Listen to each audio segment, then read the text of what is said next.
جب تک نظریں ناپاک ہوتی ہیں ارادوں میں دراڑیں ہوتی ہیں، جب نظریں ناپاک ہوتی ہیں پھر عقیدے متزلزل ہوتے ہیں، جب نظریں ناپاک ہوتی ہیں پھر انسان کوئی بھی مہم سر نہیں کر سکتا، اور جب نظر پاک ہوتی ہے۔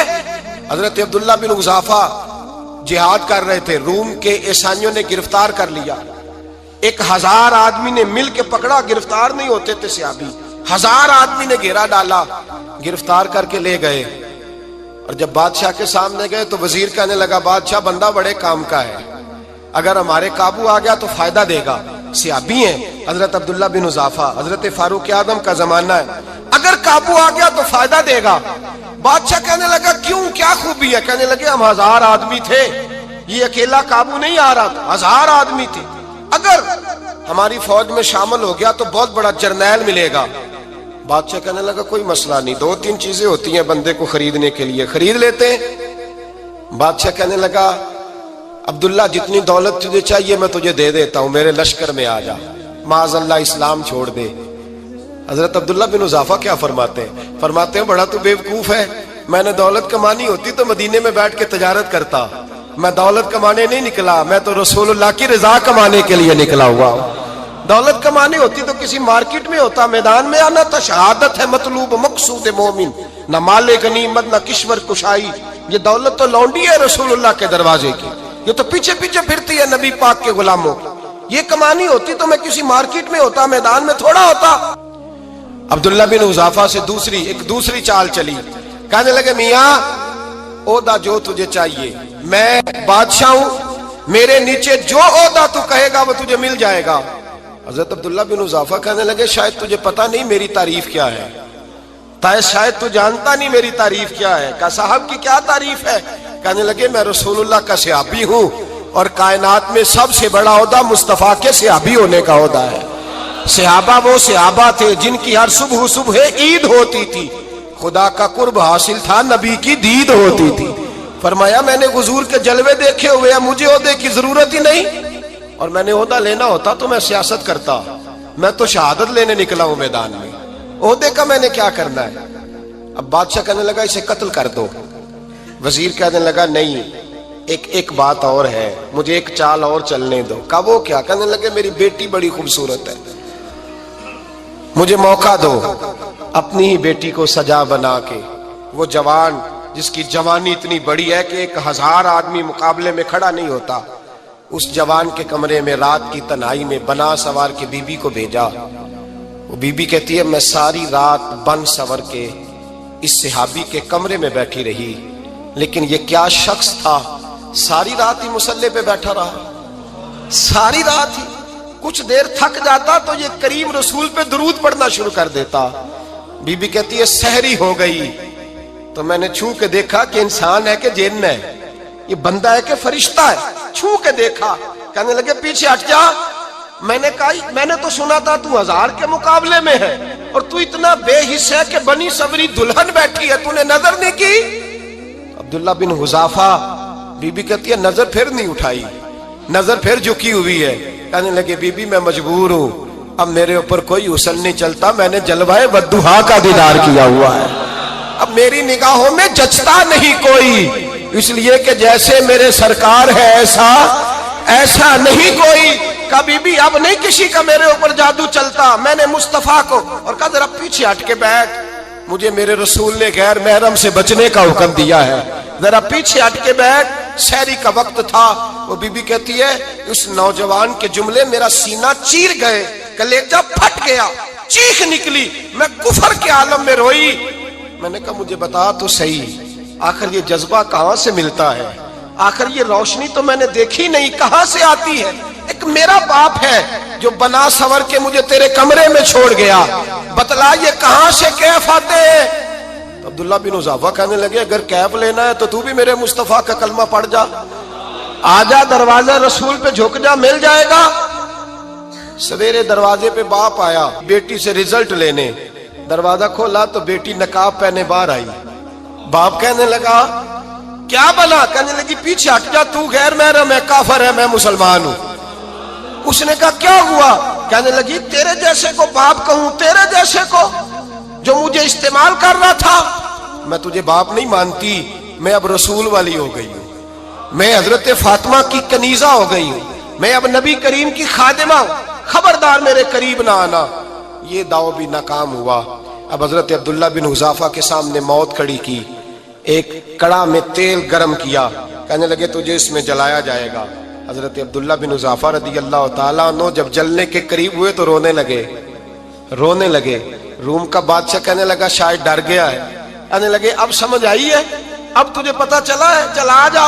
حضرت عبداللہ بن حذافہ کہنے لگے تو کافر ہے، تیری کافروں والی سوچ ہے، اس لیے نہیں رویا کہ موت سے ڈر گیا ہوں، میں تو اس لیے رویا ہوں کہ ایک جان ہے، وہ نبی پاک پہ قربان ہو رہی ہے، کاش رب مجھے 1000 جان دیتا، میں ساری مصطفیٰ پہ قربان کر دیتا۔ فاضل بریلوی فرماتے ہیں کروں تیرے نام پہ جان فدا، نہ بس ایک جان 2 جہاں فدا، اور میرا 2 جہاں سے بھی نہیں جی بھرا، میں کروں کیا کہ کروڑوں جہاں نہیں۔ اور میاں صاحب فرماتے ہیں وہ کچا رنگ للاری والا جیڑا چڑھدا لیندا رہندا، اے عشق تیرے دا رنگ محمد چڑھ جائے پھر نہیں لیندا، عشق تیرے دا رنگ محمد چڑھ جائے پھر اے نہیں لیندا۔ میرے بھائی وہ روم کا بادشاہ کہنے لگا دنیا میں نے بھی بڑی دیکھی ہے، پر جیسے پاک صاف مصطفیٰ کے غلام دیکھے ایسا میں نے کوئی نہیں دیکھا۔ او بھائیو، نظر پاک ہو، روح پاک ہو، مزاج پاک ہو، پھر انسان بڑے بڑے کام کرتا ہے، پھر وہ مہمات کو سر کرتا ہے، پھر وہ صرف ایک گھر کے لیے نہیں، وہ ملت کے لیے فائدہ مند ہوتا ہے، پھر وہ گھرانوں کو لے کر چلتا ہے، پھر وہ بڑے بڑے معاشرے تشکیل دیتا ہے۔ میرے رسول کریم صلی اللہ علیہ وسلم نے پاک صاف ذہن کے لوگ تیار کیے۔ حضرت مرثد فرماتے ہیں میں ایک عورت پہ عاشق تھا، جب کلمہ پڑھا نبی پاک نے میری پشت پہ ہاتھ پھیرا، میں نے کہا حضور کوئی نصیحت؟ نبی پاک نے فرمایا نظر کو پاک رکھنا۔ آپ فرماتے ہیں عورتیں میرے پیچھے بھاگا کرتی تھیں اور مجھے کہا کرتی تھی اب تو دیکھتا کیوں نہیں؟ تو میں نے کہا پتا مجھے بھی نہیں، مصطفیٰ کی ایک نظر ہوئی ہے رب نے سارے محل کو چہل دور فرما دیے، سارا کچھ ہی بدل گیا۔ ملت کے جوانوں یاد رکھو اس بات کو، یہ پاکیزگی یہ نظر، یہ پاکیزگی یہ مزاج، یہ انسان سے بڑے کام کرا لیتی ہے، اور اگر تیری نظر ناپاک رہتی ہے پھر تو کچھ نہیں کر سکتا، پھر تیری زندگی ایک ایسے قید خانے میں قید ہو گئی ہے جو تجھے 2 قدم بھی نہیں چلنے دے گی۔ سب سے پہلے مزاج کی پاکیزگی، اور دوسرا اصلاح معاشرہ کے لیے اہم درس یہ ہے اپنے آپ کو پاک صاف رکھیں، ذہنی طور پر، نظریاتی طور پر، اور دوسرا درس یہ ہے میرے بھائی ظلم اور زیادتی سے بچیں، پاک صاف رہ کے وقت شروع کریں، اور کسی جگہ بھی کوئی زیادتی کوئی ظلم، میرے نبی کریم صلی اللہ علیہ وسلم کے مزاج کو اگر آپ دیکھیں گے نا، ہمارے معاشرے میں آج سب سے زیادہ زیادتی پتہ کون سی ہوتی ہے؟ لوگ عزتیں پامال کرتے ہیں، بدگمانیاں کرتے ہیں۔ ابو جہل یہ کام کرتا تھا کہ وہ نبی پاک صلی اللہ علیہ وسلم پر، صحابہ پر معاذ اللہ شخصی اعتراضات کرتا تھا، شخصی۔ عزیزو، جب آدمی کا کسی سے اختلاف ہوتا ہے نا، یا کسی کو پسند نہیں کرتا یا کسی کو ریجیکٹ کرنا چاہتا ہے تو شخصی اعتراضات کرتا ہے، نیچے اترتا ہے، کمزور بات کرتا ہے، چھوٹی بات کرتا ہے۔ اور ہمارے زمانے میں تو یہ کام حسد کی وجہ سے ہوتا ہے، بڑے بڑے جماعتیں ٹوٹ جاتی ہیں، ملتوں کا شرازہ بکھر جاتا ہے، لیکن لوگ اپنی اس حرکت سے باز نہیں آتے، ساری زندگی ذاتی اور نجی اعتراضات کرتے رہے۔ ابو جہل کے اندر ہزاروں عیب پائے جاتے تھے، شرابی بھی تھا، بدکار بھی تھا، بے حیا بھی تھا، ظالم بھی تھا۔ میرے نبی پاک صلی اللہ علیہ وسلم نے اسے دین کا پیغام دیا ہے، لیکن تاریخ کی کسی کتاب میں آپ کو یہ نہیں ملے گا کہ حضور نے کبھی اس کی شخصیت پر اعتراض کیا ہو۔ یہ فرمایا ہے کہ بڑا فرعون ہے اس امت کا، لیکن نیچے اتر کر کبھی اس کی ذاتی اور شخصی زندگی پر کوئی زیادتی صحابہ کی طرف سے اور نبی پاک کی طرف سے۔ بہت بڑی بات سمجھا رہا ہوں، اگر آپ کی سمجھ میں آئے تو ہم ذاتیات پر اترتے ہیں، ذات پر اتر کر زیادتی کرتے ہیں، ذات پر۔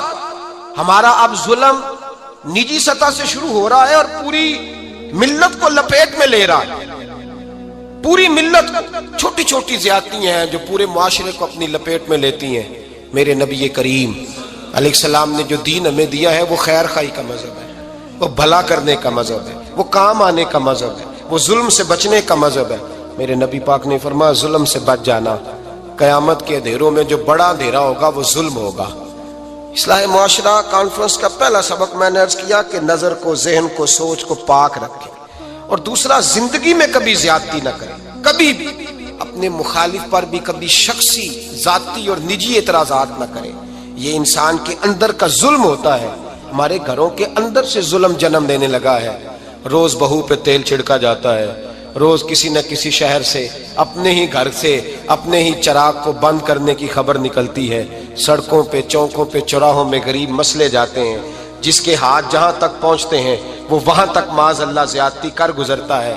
اگر قوم ظلم سے بچنے لگے, زیادتی سے بچنے لگے, تکلیف دینے سے بچنے لگے تو معاشرہ سنور جائے گا.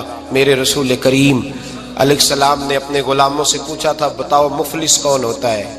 کون ہے جس کے پاس کچھ نہیں ہوتا؟ صحابہ نے کہا یا رسول اللہ جس کے پاس پیسے نہ ہو. بخاری مسلم متفق علیہ حدیث ہے. نبی کریم نے فرمایا نا بھائی, مفلس تو وہ ہوگا جو قیامت کے دن احد پہاڑ کے برابر نیکیاں لے کے آئے گا. یا رسول اللہ اتنی نیکیاں پھر بھی مفلس ہے, پھر بھی غریب ہے؟ تو نبی پاک نے فرمایا نیکیاں پہاڑ کے برابر ہیں پر اس نے چگلیاں بڑی کی ہیں, غیبتیں بڑی کی ہیں, مذاق بڑے اڑائے, اس نے لوگوں پر پھبتیاں بڑی کسی, تان و تشنی بڑے کیے, ظلم بڑے کیے, گالی بڑی دی, لوگوں کے بارے میں بری باتیں کی. اب رب کریم نے وہ ساری نیکیاں لوگوں میں بانٹ دی, مفلس ہو گیا, غریب ہو گیا. زیادتی نہیں کریں, ظلم نہ کریں. اپنی نجی زندگی سے لے کر, گھر کے اندر سے لے کر اجتماعی زندگی تک زیادتی سے بچیں. میرے نبی کریم علیہ السلام نے اپنے غلاموں کو یہ درس دیا ہے, دیکھنا کبھی زیادتی نہ ہونے پائے, دیکھنا کہیں ظلم نہ ہونے پائے, دیکھنا کسی شخص کو تمہارے قول فعل سے, تمہارے مزاج سے تکلیف نہ پہنچے. میرے بھائیوں, حضرت وہب ابن منبہ علیہ رحمہ فرماتے ہیں کہ بنی اسرائیل کے اندر ایک بادشاہ محل بنانے جا رہا تھا.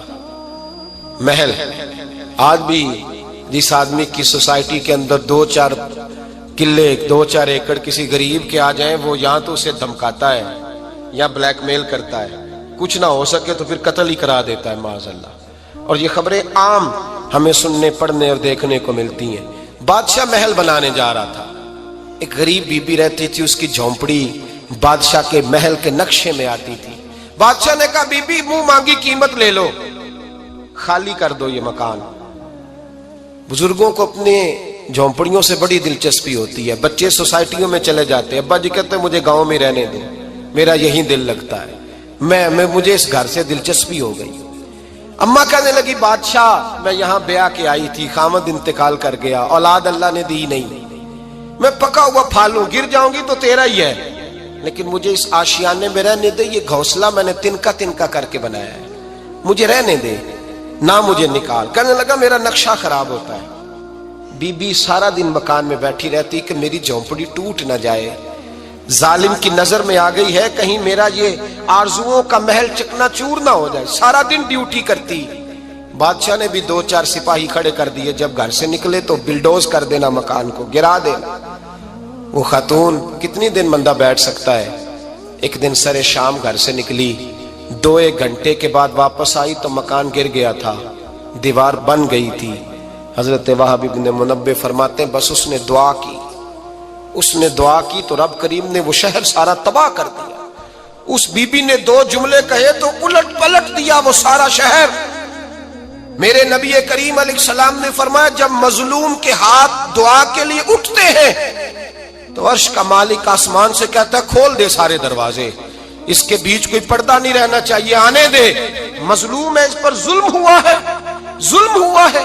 لوگ کہتے ہیں میں بے چین رہتا ہوں صاحب, مولانا صاحب, پیر صاحب, وہ گھر کے ایک کونے سے چیخنے کی آواز آتی ہے, کوئی دم مل جائے, کوئی تعویذ ہو جائے, کچھ ایسا ہو جائے کہ بچت ہو جائے, کوئی ایسی پھونک لگ جائے کہ آرام آ جائے. تو میں کہتا ہوں بھائی اگر بڑے دم کرانے سے بھی فرق نہیں پڑا, اگر بڑے تعویذ لینے سے بھی چیخیں بند نہیں ہوئی, تو ذرا ٹٹول کے دیکھ لو کہیں کسی یتیم کی آہیں ہی نہ دفن ہو وہاں, کہیں کسی غریب کا گوشت تو نہیں دبا لیا, کہیں کسی کو لوٹ کے تو دیوار نہیں بنا لی, کہیں کسی کا مکان پہ قبضہ کر کے تو نہیں بنایا. اگر لوٹ اور حرام کا مال ہو تو پھر چیخیں بند نہیں ہوتی, پھر سکون سے سویا نہیں جاتا, پھر وہاں آرام کی نیند نہیں آتی. حضرت وہب ابن منبہ فرماتے ہیں بی بی آئی اور آ کر کے اس نے جب دیکھا میرا گھر ٹوٹ گیا ہے, محل ٹوٹ گیا ہے, حالات بدل گئے ہیں, تو وہ خاتون آتی ہے اور میرے بھائی دعا کی تو اس نے انداز ہی بدل کے رکھ دیے. مکان سے نکلی تو مکان ٹوٹ گیا, اور فرماتے ہیں واپس آئی تو ہاتھ پھیلا کے پتہ کیا کہتی ہے, کہتی اے اللہ میں تو موجود نہیں تھی، بتا تو کہاں گیا تھا؟ تو بھی موجود نہیں تھا، میں تو نہیں تھی، پر تو کہاں تھا؟ بس رب کریم نے حضرت جبریل کو حکم دیا، فرمایا یہ بستی الٹ دو، ساری تباہ کر دو، یہ لوگ نہیں رہنے چاہیے، جو ظلم تو سہتے ہیں بغاوت نہیں کرتے، نہیں رہنے چاہیے۔ صاحب طبقات کہتے ہیں میرے مصطفیٰ کریم سید عالم صلی اللہ علیہ وسلم کے وصال ظاہری کے ایام قریب آئے تو حضور نے سرخ پٹی باندھی، تیز بخار ہے نبی کریم کو، 2 صحابہ سہارا دے کے مسجد میں لائے، نبی پاک علیہ السلام کو بظاہر سہارا دے کے لایا گیا۔ کریم رسول نے لوگوں کو جمع کیا، حضور آج کیا ہونے والا ہے، آج کیا کہا جائے گا، آج کس لیے میٹنگ بلائی ہے؟ نبی کریم کے کل صحابہ جب مسجد میں جمع ہوئے تو کھچا کھچ مسجد بھری ہے۔ وصال ظاہری سے چند یوم پہلے کی بات، نبی پاک نے فرمایا آج تمہیں کوئی جہاد کی ترغیب نہیں دینی، آج کوئی نیا پیغام نہیں دینا، آج تمہیں بتانا ہے کہ رب نے اپنے بندے کو اختیار دیا ہے، چاہے تو دنیا میں رہے، چاہے تو اس کی بارگاہ میں حاضر ہو جائے۔ اس عبد نے بارگاہ ربوبیت کی طرف لوٹنے کا ارادہ کر لیا ہے۔ حضرت صدیق اکبر رونے لگے تو صحابہ نے کہا تمہیں کیا ہوا؟ کہنے لگے سمجھ نہیں رہے، کسی کی بات نہیں کر رہے، نبی پاک تو اپنی بات فرما رہے ہیں، اس نے جانے کا ارادہ کر لیا۔ سنیے میرے بھائی، محبوب پاک نے فرمایا بھائی کسی شخص کو میری طرف سے کوئی تکلیف پہنچی ہو تو بدلہ لے سکتا ہے، بدلہ لے سکتا ہے، کسی کو تکلیف پہنچی ہو۔ صحابہ پھوٹ کے رونے لگے، محبوبہ کرم ہی کرم ہوا ہے، رحمت ہی رحمت آئی، آپ کے بارے میں گمان کرنے والا بھی دائرہ ایمان سے نکل جائے گا۔ حضور آپ کیا فرما رہے ہیں؟ فرمایا نہیں بھائی اٹھو۔ پیچھے سے جناب عکاشہ بن محصن اٹھے، ہاتھ کانپتے ہیں، آگے بڑھے، کہنے لگے یا رسول اللہ ایک جنگ کے موقع پر آپ نے درہ مارا تھا، ننگی پیٹھ پر صفیں سیدھی کراتے، بات دل میں رہ گئی ہے، میں نے بدلہ لینا ہے۔ نبی کریم نے فرمایا بلال دوڑ کے جاؤ، فاطمہ کے گھر درہ پڑا ہے، درہ لاؤ۔ سیدنا بلال حبشی کہتے میں گیا، دستک دی، سیدہ طیبہ طاہرہ حضرت فاطمہ فرمانے لگی بلال کیسے آئے ہو؟ اماں جی وہ درہ چاہیے تھا۔ سیدہ کو تشویش ہوئی، کہنے لگے بلال نہ تو جنگ پہ جانا ہے، نہ جہاد ہے، نہ کوئی ایسا موقع ہے، حضور کی تو طبیعت مبارک بظاہر بڑی علیل ہے، درہ کیا کریں گے؟ حضرت بلال عرض کرنے لگے اماں جی ایک صحابی بدلہ لینے لگے ہیں، صاحب طبقات نے جملے لکھے ہیں، کہتے ہیں بی بی صاحبہ نے درہ بھی دیا اور امام حسن حسین کو بھی باہر نکالا۔ فرمانے لگی عکاشہ سے کہنا 100 درے مارے، ان 2 شہزادوں کے جسم پر نبی پاک کے قریب نہ جائے، میں نے 2 بچے پیدا ہی اپنے محبوب پر قربان کرنے کے لیے کیے، ان کو لے جائے۔ حضرت بلال کہتے میں 2 شہزادے لے کے آیا، اور جب دروازے میں میں لے کے پہنچا تو نبی پاک نے دیکھا تو آنکھوں میں آنسو آ گئے۔ فرمایا ان کو بٹھا دو، مجھے پتہ ہے فاطمہ نے کیا کہہ کے بھیجا ہے۔ حضرت سیدنا بلال فرماتے ہیں درہ میں نے جناب عکاشہ کو دیا، حضرت عکاشہ درہ لے کے آگے جو بڑھے تو حضرت ابو بکر صدیق نے ان کے پیروں پہ ہاتھ رکھا، فرمایا عکاشہ میری طرف آ یار، مجھے مار درے، نبی پاک کے قریب نہ جا۔ مصطفیٰ کریم نے فرمایا ابو بکر تو ہٹ جا، اسے آنے دے۔ فرماتے ہیں میں چند قدم آگے گیا تو مولا علی شیر خدا نے میرے پیر پہ ہاتھ رکھا، کہنے لگے عکاشہ سوچ تو صحیح تو کیا کر رہا ہے؟ حضور نے فرمایا علی ہٹ جاؤ، میرا اور ان کا معاملہ ہے۔ جناب عکاشہ آگے بڑھ رہے، نبی کریم نے فرمایا میں اپنی امت کو درس دینا چاہتا ہوں، خبردار خبردار زندگی میں تمہارے ہاتھ سے زبان سے کسی کو تکلیف نہ پہنچنے پائے، خبردار یاد رکھنا وہ معاشرے بگڑ جاتے ہیں، وہ معاشرے تباہ کر دیے جاتے ہیں جہاں ظلم ہوتا ہے، جہاں زیادتی ہوتی ہے، جہاں لوگوں کو ستایا جاتا ہے۔ محبوب کریم کے قریب آئے حضرت عکاشہ کا، حضور میری پیٹھ ننگی تھی، آپ بھی ذرا کپڑا ہٹائیے۔ نبی کریم نے پیٹھ سے کپڑا ہٹایا، جناب عکاشہ نے درہ جو اٹھایا تو صحابہ کی چیخیں نکلی، حضرت عکاشہ نے درہ دور پھینکا، حضور کے بطن اطہر سے لپٹ گئے، چومنے لگے، کہنے لگے حضور وہ تو صفیں سیدھی کراتے لگ گیا تھا، آپ نے کہاں مارا تھا؟ یا رسول اللہ میں تو بہانہ بنا رہا تھا کہ جاتی دفعہ مجھے وجود چومنے کا موقع نصیب ہو جائے، مجھے یہ موقع نصیب ہو جائے۔ میرے حبیب نے فرمایا جس نے جنتی دیکھنا ہو میرے عکاشہ کی زیارت کر لے۔ بھائی ظلم کا دروازہ کھلا ہوا ہے اور لوگ بھول جاتے ہیں زیادتی کرتے ہوئے، وہ بہو سے ہی کیوں نہ کریں، وہ اپنے گھر کے بھول جاتے ہیں کہ شاید پوچھنے والا کوئی نہیں، شاید میزان نہیں لگے گا۔ ایران کے بادشاہ نے اپنے بیٹے کو پڑھانے کے لیے ایک استاد صاحب کا بندوبست کیا، استاد صاحب کو کہا کہ میرے بچے کو دین پڑھائیے، میں چاہتا ہوں کل اس نے عنان حکومت کو سنبھالنا ہے تو یہ دین سے آگاہ ہو جائے، اس کو کچھ سکھائیے، پڑھائیے۔ بہت نیک بزرگ بڑے درویش عالم پڑھانے لگے، اسباق مکمل ہو گئے، دین کے اسباق قرآن مجید پڑھایا، احادیث طیبہ کا درس دیا، اصول فقہ سے روشناس کرایا۔ جب بچے نے مکمل تعلیم حاصل کر لی اور آمین ہو گئی، دستار ہو گئی، فارغ ہو گئے، تو پھر ایک دن استاد صاحب نے کہا بیٹے کل تم نے ضرور آنا ہے، کچھ بات کرنی ہے۔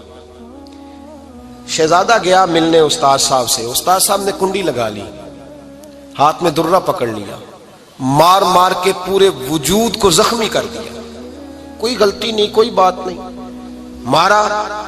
اب بچہ آیا آ کے بادشاہ سلامت سے کہا کہ ابا جی سمجھ نہیں آئی، بڑا مارا ہے استاد۔ تو سیانے تھے نا بادشاہ، یہاں تو قاری صاحب روز کٹہرے میں کھڑے ہوتے ہیں، مولوی صاحب آپ نے میرے بچے کو کیوں مارا ہے؟ آپ 8,000 کے مولوی ہیں، میرا کئی کروڑ کا بچہ ہے، سویرے بدل لیں گے، خبردار آپ نے بچے کو ہاتھ لگایا، اپنی حیثیت میں رہے معاذ اللہ۔ جو قومیں استادوں کو کٹہروں میں کھڑا کرتی ہیں وہ ترقی نہیں کر پاتی، جو استادوں کو کٹہروں میں روز کھڑا کرتے ہیں۔ کہا ابا جی بڑا مارا ہے، تو والد بڑے سمجھدار تھے، کہنے لگے بیٹا استاد باپ ہوتا ہے، وہ زیادتی نہیں کرتا، کوئی بات ہوگی میں تیرے استاد کو کٹہرے میں نہیں بلاؤں گا۔ اماں سے بات کی، اماں کہنے لگی بیٹا میں تیرے باپ سے کیسے بات کروں، ڈر آتا۔ وقت گزر گیا، 22 سال بیت گئے، 22 سال گزر گئے، بادشاہ کا انتقال ہوا، شہزادہ تخت پہ بیٹھا، پہلا حکم یہ دیا کہ میرے استاد کو بلاؤ، پہلا حکم۔ استاد جی بوڑھے ہو گئے تھے، چھڑی کے اوپر ٹیک لگا کے آئے اور بھویں سفید ہو کے جھک گئی تھیں، یوں آنکھ کھول کے بڑی مشکل سے دیکھا، کہنے لگے شہزادے حکم ہو۔ کہا میں شہزادہ نہیں، اب میں بادشاہ بن گیا ہوں۔ استاد جی 22 سال بیت گئے، آپ نے مارا تھا، پر وہ درد چونکہ زیادتی کی تھی، میرا قصور کوئی نہیں تھا، تو نہ میری روح سے درد گیا ہے نہ میرے جسم سے گیا ہے، میں بے اختیار تھا، پوچھ نہیں سکتا تھا، آج با اختیار ہوا ہوں۔ سب سے پہلا حکم آپ کو دیا، بلایا ہے، بتائے کیوں مارا تھا، کیوں مجھے مارا تھا، میری زیادتی بتائے۔ تو استاد، بوڑھے استاد کی آنکھیں آنسوؤں سے بھر گئیں، کہنے لگے بیٹے بس آج کے دن کے لیے مارا تھا، یہ جو دن آ گیا نا میری زندگی میں اس لیے مارا تھا، یہ میں چاہتا تھا میری زندگی میں وقت ہے، آج کے بس میری مراد پوری ہو گئی۔ کہا صاحب کس لیے، مجھے بھی سمجھائے۔ آپ فرمانے لگے کتنی دیر ہو گئی تجھے مار کھائے ہوئے، کتنا زمانہ بیت گیا؟ کہنے لگا 22 سال۔ فرمایا زخم بھولے تو نہیں، درد ختم تو نہیں ہوئی، تمہیں بات 1 منٹ کے لیے بھی تمہارے حافظے سے محو تو نہیں ہوئی؟ کہا استاد جی روز رات کو یاد آتی، روز خیال آتا تھا۔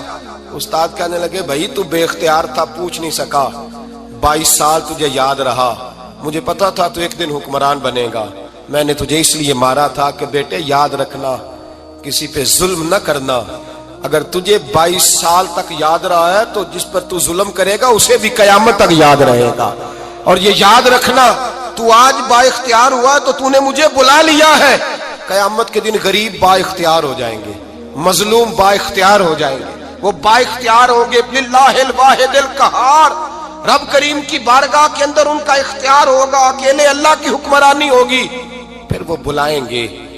بڑے بڑے کج کلہ دنیا میں جن کی پگڑیاں اونچی تھیں وہ سر جھکائے کھڑے ہوں گے، دنیا میں جو ڈکٹیٹر بنتے تھے ان کی پشتیں لال ہوں گی، ان کو غدار لکھا جائے گا، قیامت تک نہیں بھولے گا۔ ظلم کرنا تو سوچ سمجھ کے کرنا، اتنا کرنا جتنا تم سہ سکتے ہو، اتنی زیادتی کرنا جتنی قیامت میں تم برداشت کر سکتے ہو۔ میرے نبی کریم صلی اللہ علیہ وسلم نے فرمایا ظلم سے بچو، یہ قیامت کے اندھیروں میں سے ایک اندھیرا ہوگا، زندگی میں زیادتی نہ کریں، اگر تھوڑی دیر کے لیے کوئی چیز برداشت کر جائیں گے تو وہ فائدہ دے جائے گی، کچھ دیر کے لیے اگر سہ جائیں گے تو نفع مل جائے گا، سہنے کی کوشش کریں لیکن زیادتی نہ کریں، نظر کو، سوچ کو، ذہن کو پاک رکھیں، اور میرے بھائی زندگی پوری ظلم سے بچیں، زیادتی سے بچیں۔ امیر المومنین حضرت جناب سیدنا عمر فاروق رضی اللہ تعالیٰ عنہ رات گھر میں تھے تو رونے لگے، بڑی دیر تک روتے رہے۔ والدہ اٹھی تو صاحبزادے سے کہنے لگی پتہ کرو تمہارے باپ کو کیا مسئلہ ہے۔ شہزادے آئے، کہنے لگے امیر المومنین والد گرامی کیا ہوا؟ تو حضرت عمر فاروق کہنے لگے بیٹا اپنی اماں کو بلاؤ۔ والدہ آ گئیں، کیا بات ہے، کچھ طبیعت خراب ہے تو حکیم کا بندوبست کیا جائے۔ تو حضرت عمر کہنے لگے کچھ بھی نہیں، آج مسجد سے نکلا ہوں تو نبی پاک کے صحابہ میری تعریفیں کر رہے تھے۔ یہ حضرت فاروق اعظم کے وصال کے قریب کے دن ہے، تعریفیں تو حضرت یہ رونے کی بات ہے کہ خوش ہونے کی؟ آپ فرمانے لگے نہیں، سوچتا ہوں باہر تو میں اچھا رہا ہوں، پتہ نہیں گھر میں ہی کوئی زیادتی نہ ہو گئی ہو، پتہ نہیں تمہارے ساتھ بھی میرے معاملات ٹھیک تھے کہ نہیں، صحابہ تو تعریف کرتے ہیں۔